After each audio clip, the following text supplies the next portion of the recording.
Hi hello ಎಲ್ಲ ರಾಜ್ಯ ಸರ್ಕಾರಿ ನೌಕರರಿಗೆ ನಮಸ್ಕಾರ ಸ್ನೇಹಿತರೆ. ಇವತ್ತಿನ ಒಂದು ವಿಡಿಯೋದಲ್ಲಿ ಸರ್ಕಾರಿ ನೌಕರರಿಗೆ ಇಂಪಾರ್ಟೆಂಟ್ ಆಗಿರುವಂತಹ ಅಪ್ಡೇಟ್ ಬರ್ತಾ ಇರುವಂತದ್ದು. ಇಂದು ನಡೆದ ಕರ್ನಾಟಕ ರಾಜ್ಯ ಸರ್ಕಾರಿ ನೌಕರ ಸಂಘದ ಒಂದು ಅಧ್ಯಕ್ಷರು ಯಾವ ರೀತಿಯಾದಂತಹ ಮಾಹಿತಿಯನ್ನ ಹೇಳಿದ್ದಾರೆ. 7ನೇ ವೇತನ ಆಯೋಗದ ಬಗ್ಗೆ CS ಷಡಕ್ಷರಿ ಅವರು ಫೈನಲಿ ಮೌನವನ್ನ ಮುರಿದಿದ್ದು, ಚುನಾವಣಾ ನೀತಿ ಸಂಹಿತೆ ಜಾರಿಯಲ್ಲಿರುವುದರಿಂದ ಯಾವ ರೀತಿಯಾದಂತಹ ತೊಂದರೆಗಳು ಆಗ್ತಾ ಇದೆ, ಹಿಂದಿನ ಒಂದು ಲೋಕಸಭೆ ಚುನಾವಣೆ ಏನು ನಡೀತಾ ಇದೆ, ಬೇರೆ ಇನ್ನೂ ಕೂಡ ಇನ್ನೆರಡು ಸ್ಟೇಜಸ್ಗಳು ಉಳಿದಿದೆ.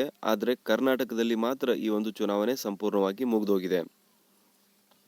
ಸೊ ಹಾಗಾದ್ರೆ ಈ ಒಂದು ಚುನಾವಣೆ ಮುಗಿದೋದ್ರೂ ಕೂಡ 7ನೇ ವೇತನ ಆಯೋಗದ ಬಗ್ಗೆ ಯಾವುದೇ ರೀತಿಯಾದಂಥ ಡೆವಲಪ್ಮೆಂಟ್ಸ್ಗಳು ಯಾಕೆ ನಡೀತಾ ಇಲ್ಲ, ಯಾಕೆ CS ಷಡಕ್ಷರಿ ಅವರು ಮೌನವಾಗಿದ್ದಾರೆ ಅನ್ನೋ ಒಂದು ಪ್ರಶ್ನೆಯನ್ನ ಎಲ್ಲ ರಾಜ್ಯ ಸರ್ಕಾರಿ ನೌಕರರು ಇಲ್ಲಿ ಕೇಳ್ತಾ ಇದ್ರು.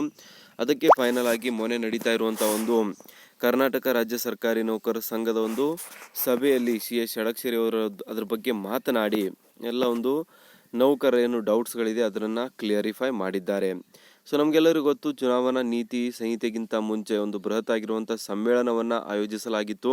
ಅದರಲ್ಲಿ CM ಸಿದ್ದರಾಮಯ್ಯನವರು ಕೂಡ ಭಾಗಿಯಾಗಿ ನಾವು ಸರ್ಕಾರಿ ನೌಕರರ ಪರವಾಗಿದ್ದೇವೆ, ನಾವು ಪಾಸಿಟಿವ್ ಆಗಿದ್ದೇವೆ, ವೇತನ ಆಯೋಗ ಯಾವ ರೀತಿಯಾದಂಥ ಒಂದು ಫಿಟ್ಮೆಂಟ್ ಸೂಚನೆ ಮಾಡುತ್ತೆ ಅದೇ ರೀತಿಯಾದಂಥ ಒಂದು ಫಿಟ್ಮೆಂಟ್ ಅನ್ನು ನಾವು ಇಂಪ್ಲಿಮೆಂಟ್ ಮಾಡುತ್ತೇವೆ, ಅದರ ಬಗ್ಗೆ ಕಾಳಜಿ ಮಾಡಬೇಡಿ ಅನ್ನೋ ಒಂದು ಮಾತನ್ನ ಕೂಡ ಈ ಮೊದಲು ಹೇಳಿದ್ದಾರೆ.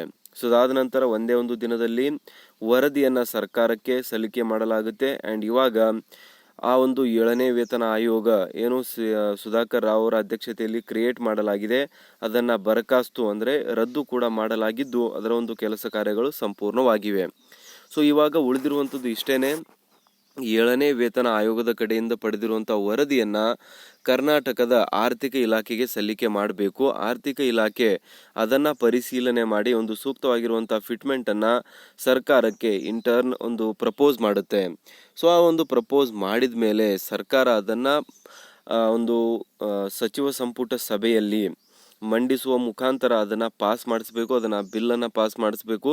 ಅದಾದ ನಂತರ ಸರ್ಕಾರಿ ನೌಕರಿಗೆ ಅದರ ಒಂದು ಡೈರೆಕ್ಟ್ ಬೆನಿಫಿಟ್ ಅನ್ನು ಅವರ ಒಂದು ಅಕೌಂಟಿಗೆ ನೀಡುವಂತ ಒಂದು ಪ್ರಕ್ರಿಯೆ ಉಳಿದಿದೆ. ಸೊ ಹಾಗಾಗಿ ರಾಜ್ಯ ಸರ್ಕಾರಿ ನೌಕರು ಕೇಳ್ತಾ ಇರುವಂತದ್ದು, ಇವಾಗ ಚುನಾವಣಾ ನೀತಿ ಸಂಹಿತೆಯಲ್ಲಿ ಸ್ವಲ್ಪ ಸಡಿಲಿಕೆಯನ್ನ ಕೂಡ ನೀಡಲಾಗಿದೆ, ಯಾಕೆ ರಾಜ್ಯ ಸರ್ಕಾರಿ ನೌಕರರ ಸಂಘದ ಕಡೆಯಿಂದ ಇಲ್ಲಿ ಪ್ರೆಷರ್ ಅನ್ನ ಹಾಕಲಾಗ್ತಾ ಇಲ್ಲ ಅಂತ. ಸೊ ಆಲ್ರೆಡಿ CS ಷಡಕ್ಷರಿ ಅವರು ಲೆಟರ್ಸ್ ಗಳನ್ನ ಕೂಡ ಬರೆದಿದ್ದಾರೆ. ಅಂಡ್ CM ಅವರನ್ನು ಕೂಡ ಇನ್ನು ಮನವಿಯನ್ನ ಮಾಡಿಕೊಂಡಿದ್ದಾರೆ 7ನೇ ವೇತನ ಆಯೋಗವನ್ನ ಅದರ ಒಂದು ಕೆಲಸ ಕಾರ್ಯಗಳನ್ನ ಇವಾಗ ಚುರುಕು ಮಾಡಬೇಕು ಅಂತ.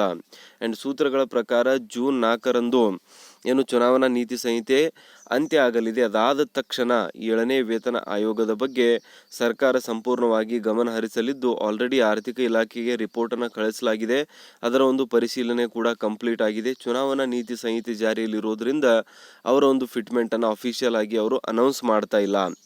ಸೊ ಚುನಾವಣಾ ನೀತಿ ಸಂಹಿತೆ ಜಾರಿ ಆಗಿರೋ ಕಾರಣನೇ ಏನಕ್ಕಂದ್ರೆ ಆಲ್ರೆಡಿ ಒಂದು 2-3 ತಿಂಗಳ ಹಿಂದೆನೇ ಆ ಒಂದು ರಿಪೋರ್ಟ್ ಅನ್ನು ಅವರಿಗೆ ಸಲ್ಲಿಕೆ ಮಾಡಲಾಗಿದೆ, ಅವರು ಪರಿಶೀಲನೆ ಕೂಡ ಮಾಡಿದ್ದಾರೆ.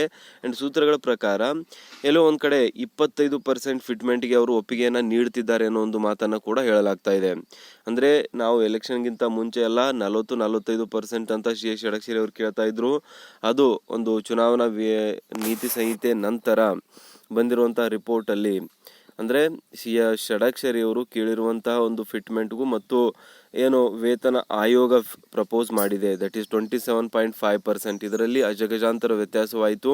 ಅಟ್ಲೀಸ್ಟ್ ಇಷ್ಟಾದರೂ ನೀಡ್ತಾರೆ ಅಂತ ಅನ್ಕೊಂಡ್ರೆ ಅದರಲ್ಲಿ ಆರ್ಥಿಕ ಇಲಾಖೆ ಮತ್ತೆ ಕಡಿತವನ್ನ ಮಾಡಿ 25% ಮಾತ್ರ ನೀಡಿ ಅಂತ ಹೇಳ್ತಿದೆ ಅನ್ನೋ ತಾಲಾಗ್ತಾ ಇದೆ. ಬಟ್ ಇದ್ರ ಬಗ್ಗೆ ಇನ್ನೂ ಕೂಡ ಅಫಿಷಿಯಲ್ ಆಗಿರುವಂತ ಕನ್ಫರ್ಮೇಶನ್ ಬರಬೇಕಾಗಿದೆ. ಅಂಡ್ ಇದನ್ನ ರಾಜ್ಯ ಸರ್ಕಾರಿ ನೌಕರ ಸಂಘದ ಕಡೆಯಿಂದ ಒಪ್ಪಿಕೊಳ್ಳಲಾಗುತ್ತಾ, ನೌಕರರು ಒಪ್ಕೊಳ್ತಾರ ಅನ್ನೋ ಒಂದು ಪ್ರಶ್ನೆಯನ್ನು ಕೂಡ ಇಲ್ಲಿ ಇಡಲಾಗ್ತಾ ಇದೆ. ಏನಕ್ಕಂದ್ರೆ ಏನು ಪ್ರೀವಿಯಸ್ ಆಗಿರುವಂತಹ ಸೊ ಬೇಸಿಕಲಿ ಪ್ರೀವಿಯಸ್ ಆಗಿ ಸರ್ಕಾರಿ ನೌಕರರಿಗೆ 6ನೇ ವೇತನ ಆಯೋಗ ನೀಡಲಾಗಿತ್ತು, ಅದರಲ್ಲಿ ಹೆಚ್ಚಿನ ಒಂದು ಫಿಟ್ಮೆಂಟ್ ಅನ್ನ ನೀಡಲಾಗಿದೆ 30%. ಆವಾಗ ಕಡಿಮೆ ಹಣದುಬ್ಬರ ಇತ್ತು, ಇವಾಗ ಹಣದುಬ್ಬರ ಕೂಡ ಜಾಸ್ತಿ ಆಗಿದೆ, ಆದರೂ ಕೂಡ ಇಷ್ಟು ಕಡಿಮೆ ಒಂದು ಫಿಟ್ಮೆಂಟ್ ಅನ್ನ ಯಾಕೆ ಅಂತ ಕೂಡ ಸರ್ಕಾರಿ ನೌಕರ ಪ್ರಶ್ನೆ ನಡೀತಾ ಇದೆ.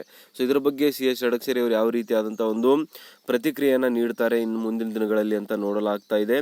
ಅಂಡ್ ಇವತ್ತಿನ ಒಂದು ವಿಡಿಯೋದಲ್ಲಿ ಇಂಪಾರ್ಟೆಂಟ್ ಆಗಿರುವಂತಹ ಮಾಹಿತಿ ಇದೇನೆ, ಜೂನ್ 4ರ ನಂತರ 7ನೇ ವೇತನ ಆಯೋಗದ ನೇಮಕದ ಒಂದು ಪ್ರಕ್ರಿಯೆ ಸಂಪೂರ್ಣವಾಗಿ ಚುರುಕುಗೊಳ್ಳಲಿದ್ದು ಅದರಲ್ಲಿ ಯಾವುದೇ ರೀತಿಯಾದಂಥ ಡೌಟ್ ಇಲ್ಲ.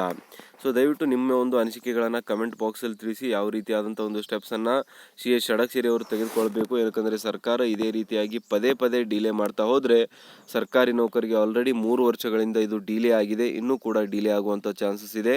ಸೊ ಇದೇ ರೀತಿ ನಡೀತಾ ಹೋದರೆ ನೌಕರರಿಗೆ ತುಂಬ ಆರ್ಥಿಕ ನಷ್ಟ ಇಲ್ಲಿ ಆಗ್ತಾ ಇರುವಂಥದ್ದು. ಸೊ ಇದಿಷ್ಟಾಗಿತ್ತು ಇವತ್ತಿನ ವಿಡಿಯೋದಲ್ಲಿ ಮಾಹಿತಿ. ಸಿಗೋಣ ನೆಕ್ಸ್ಟ್ ವಿಡಿಯೋದಲ್ಲಿ. ಜೈ ಹಿಂದ್, ಜೈ ಕರ್ನಾಟಕ.